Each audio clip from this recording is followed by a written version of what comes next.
What is up, everybody? Welcome to DFS by the Numbers. These are my Draftkings MMA picks for UFC 300. We got Alex Pereira going against Jamal Hill in what could be like the greatest card of all time on paper. I mean, this card is stacked from top to bottom. We have 13 fights on this card, and I cannot wait to break it down from a DraftKings perspective. Before we get into it, if you guys could please do me a couple favors, leave a like on the video, subscribe to the channel, getting really close to 25,000 subs. If we can hit that in the near future, that'd be awesome. If you guys do want to support me more, if you want extra content, check out dfsbythenumbers.com. There you'll find my fighter stats that you see on the Friday, Saturday shows, the targets, projections, ownership projections, rankings. I do a DraftKings article, I do a Prize Picks article, and an entry on there as well. Just a ton of more content on dfsbythenumbers.com. Check it out, and then also check out Prize Picks. This video is brought to you by Prize Picks. Use promo code DFSBTN, and you'll get a 100% deposit match up to $100. And since it is a big card, I like doing these giveaways on these big cards, and the giveaway I'm going to be doing is a giveaway I've done before, and it was when Bo Nickel took on Jamie Pickett. Forget which card it was, but the giveaway I did was whoever got the closest to Bo Nickel's DraftKings points gets $25 the first. So I'll do that. Comment down how many DraftKings points you think that Bo Nickel is going to score against Cody Brundage, and whoever gets the closest, $25 to first. If there's a tie, the tiebreaker does go to the person that commented first. So comment down those DraftKings points for Bo Nickel. I'm assuming it's going to be a pretty high score, but we'll see what you guys come up with.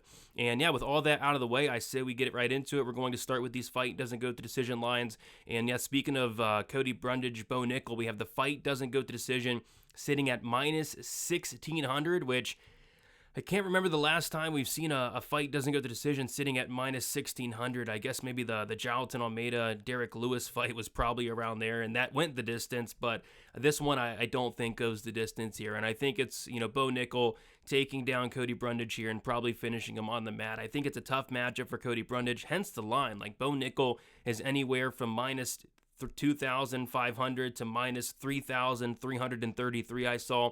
So yeah, I think it's Bo Nickel getting a takedown, getting on top, and probably finishing Cody Brundage within the first couple minutes of the fight. So I like Bo Nickel here. 9,500, the most expensive fighter on the card. But to be honest, I'm actually shocked that they didn't set Bo Nickel at 9,700. Like we've seen some fighters in the past at this big price tag. He's only 9,500, which makes him extremely affordable, especially on this card where there's a lot of dogs I like. So yeah, I'm going to be having Bo Nickel, a ton of them, and I think he gets the first round finish. As far as Cody Brundage, major dart throw. Like, if he wins, he's going to break the slate. Nobody's going to have him, but it's just hard to imagine what a Cody Brundage win does look like. Next, we got the main event, Alex Pereira going against Jamal Hill. And yeah, I think it's a solid main event to target from a DraftKings perspective. The only thing I'll say is it's obviously going to be very high owned. It's the main event of UFC 300. So maybe could see myself maybe getting away from it a little bit because, I don't see any grappling upside between either guy. If there is any grappling upside, it will come from Jamal Hill. And if, these guys aren't going out there and getting an early finish, are they going to score as well as some of these other plays on the slate? On top of that, like I said, the ownership for this fight is going to be out of this world. So I could see myself maybe being a little bit underexposed to the main event, but I think more than likely somebody probably does get served here. Both these guys have a ton of power. Both these guys have questionable striking defense. I actually lean more towards the Jamal Hill side just because you're saving $400 in salary.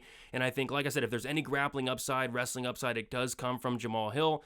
And so yeah, it's probably more towards Hill, but I think Pereira is a fine play as well with the amount of power that guy has. Next, we got Turner Moicano. The fight doesn't go to decision, sitting at minus 400. And yeah, this is probably one of my favorite fights, if not my favorite fight on the prelims of UFC 300. This fight just feels like it shouldn't be on the prelims. We got Jalen Turner, 8,900. Moicano, 7,300. So yeah, there certainly is a path for Moicano. Like, if he's able to get this fight down to the mat, take the back of Jalen Turner, he's a very, very good grappler. It's just I struggle to see him getting this fight down to the ground. And on the feet, I like Jalen Turner. He's younger. He's much bigger, height, reach advantage, and then he just has the death touch as well. Jalen Turner is probably one of my more favorite plays of this week. He's under 9K.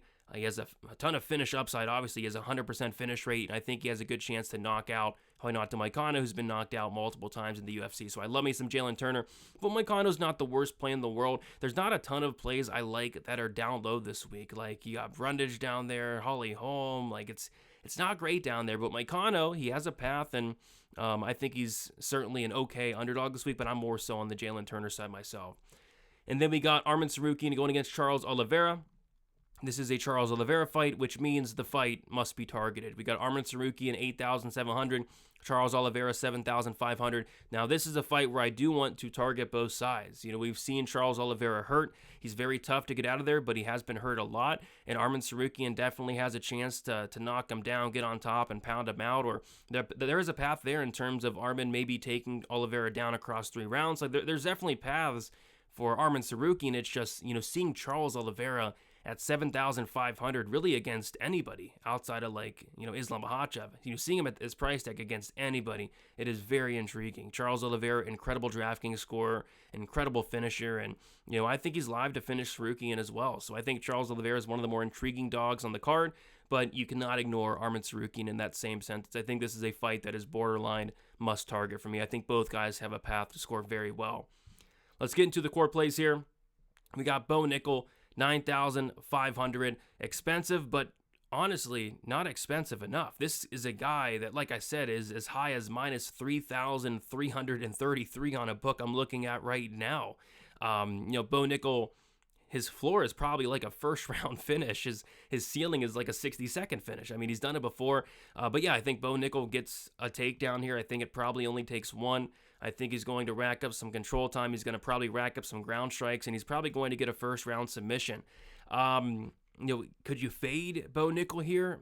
I mean, maybe. Like, there is a scenario where Bo Nickel takes down Brundage, gets on top, lands no strikes, and subs him, and, you know, and Nickel puts up like 96, but it's just so hard to get away from because, like I said, it's not like you're going out there and laying 9,700 on the guy. And so I like Nickel here. I like him in cash. I like him in tournaments. I'm hoping he takes him down, racks up some strikes, and then racks up some control time, and then eventually does finish him. I'm hoping late in the first round and gets a big score here. So I like Nickel a lot. No hot take there, but I'm going to be very heavy on him this week for DraftKings. Diego Lopez, 8,500. Riding the hot hand with Lopez. You know, this is a guy that's had back-to-back first-round finishes, submitted Gavin Tucker in the first round, knocked out Pat Sabatini in the first round. And although there are some serious reasons to like Yusuf here as an underdog, I just see Lopez catching him at some point. Like, Yusuf, is he the better striker? Yes, he is. Could Yusuf even potentially take down Lopez and control him? Yeah, he could, but, you know, Lopez is just going to be dangerous wherever the fight goes. You know, Lopez has a ton of power. We've seen Yusuf hurt before, and then if this fight hits the mat, it's like, Yusuf's a great grappler. It's just the floor is lava with this guy. I mean, this guy's an incredible grappler, very dangerous. He submitted a black belt before in Gavin Tucker, so I like Lopez here. I think he's very dangerous, and I think he's live for a finish. I think it's got to be a finish. If he's winning this fight, I think it is a finish. So 8,500, I like him there. And then Jamal Hill, 7,900. He's my preferred side of the main event. It's not something I'm extremely passionate about, but I do like that $400 savings there. And I do like the fact that if somebody's wrestling, it will be Jamal Hill. I think that would be smart. He talked about maybe wrestling. I don't know if I believe him or not, but hey, it'd be very smart if he did so. And if he did, maybe he'd have success. Jamal Hill is a black belt in BJJ for what it's worth, but I do think this fight primarily does stay standing. And when it does, like I said, you get the $400 savings there. He lands 7.5 significant strikes per minute. Of course, there's injury concerns with Jamal Hill just coming off of a major injury not too long ago. I think like 7, 8, 9 months ago. So that's definitely a concern. But, you know, I like the volume from Jamal Hill. I like the durability. He's younger here. So I do lean the Jamal Hill side at an underdog price tag. But Alex Pereira certainly in play with the amount of power that guy has. Zhang Wei Li, 9,200. Love Zhang Wei Li in this fight. Love her from a DraftKings perspective. I think she has a path to go out there and, quite frankly, put up the biggest score on the entire card. I mean, what she did to Amanda Lamush was very impressive, and I think she can kind of implement the same path here in terms of just getting Yan Xiaonan to the mat. On the feet, I think it's a close fight. I think Yan Xiaonan's a really good striker. It's just on the mat, it's one-way traffic. You know, Yan Xiaonan has shown that her ground game's not that great. We saw Carla Esparza go out there and finish her in the second round. Like, Carla Esparza shouldn't be finishing anybody, but she went out there and finished Yan brutally in that fight, in that second round. Zhang Wei Li should be able to get takedowns here, should be able to get on top, should be able to land a ton of ground strikes, and quite frankly, should be able to finish. So it's 9,200. I like Zhang Wei Li. I'm hoping she's somewhat lower owned. I think she'll have some ownership, but I'm hoping she's not too high owned. And I think, Yan Xiaonan might even carry some ownership. I've seen a lot of people on Yan Xiaonan this week, believe it or not. So I like Zhang Wei Li. I like the wrestling upside, the takedown upside, control time upside, the ground strike upside, and the finish upside she brings to the table. One of my favorite plays of the week. Absolutely a core play for me. Moving into the GBP plays here.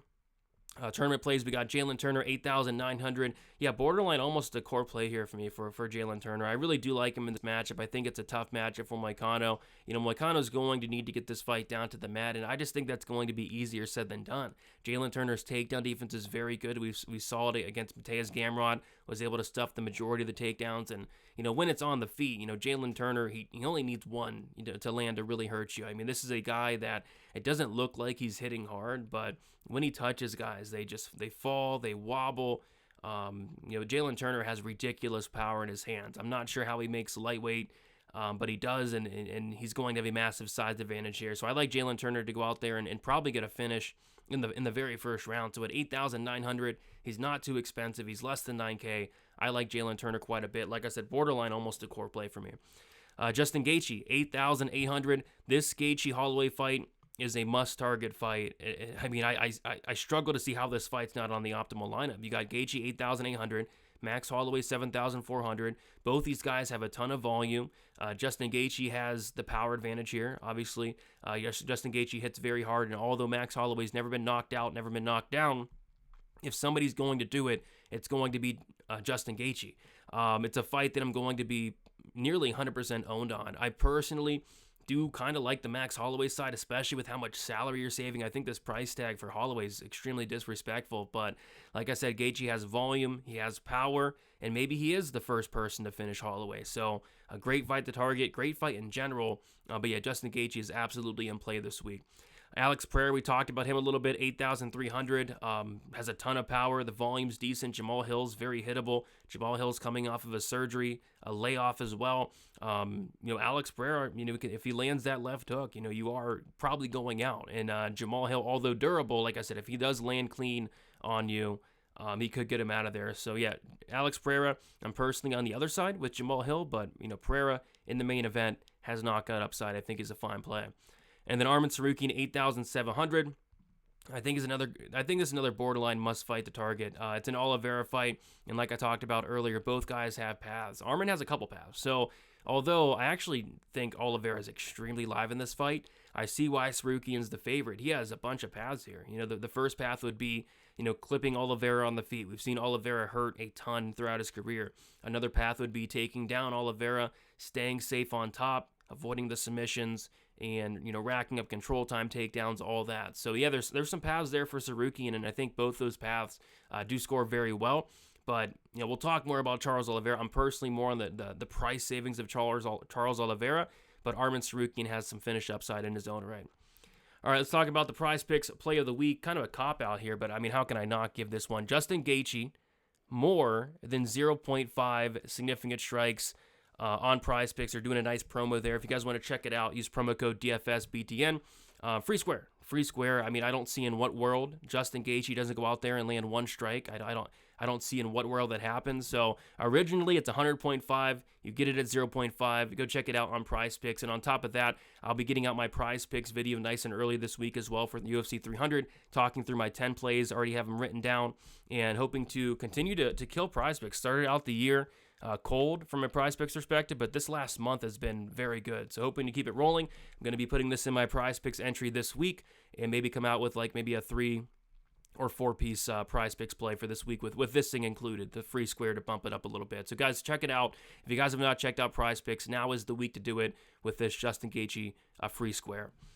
All right, moving on to the live dogs here. We have a bunch of them. Charles Oliveira, 7,500, probably one of my favorite dogs on the card. I mean, it's just weird seeing Charles Oliveira at this price tag, a guy with a 91% finish rate, a guy that has wins over guys like Dustin Poirier, Michael Chandler, Justin Gaethje. And although I think Arman Tsarukyan's an incredible fighter, incredible talent, why can't Charles Oliveira go out there and get the finish at this really cheap price tag at 7,500? So I like Oliveira quite a bit. Again, it's a borderline must-fight target. It's an Oliveira fight. Both guys have paths, but I think Oliveira has some paths as well. I think Oliveira has a ton of power on the feet. Obviously has that submission game as well. So yeah, Oliveira at 7,500 makes a lot of sense for an underdog this week for me. Max Holloway 7,400.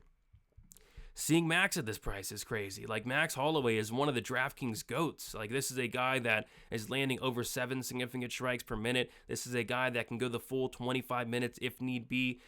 This is going to be a back and forth war. These guys are going to be swinging and banging for 25 minutes up until somebody potentially gets knocked out. And yeah, just seeing Max at this price is crazy. You're getting a massive savings, $1,400 savings on him. He's going against Justin Gaethje, who, yes, hits hard. But Max has been able to take shots throughout his entire career. Is Justin Gaethje the first one to finish him? It's yet to be seen. But if Holloway can maybe survive an early storm here, eat some of these big shots early, I think he can maybe even take over as the fight goes on.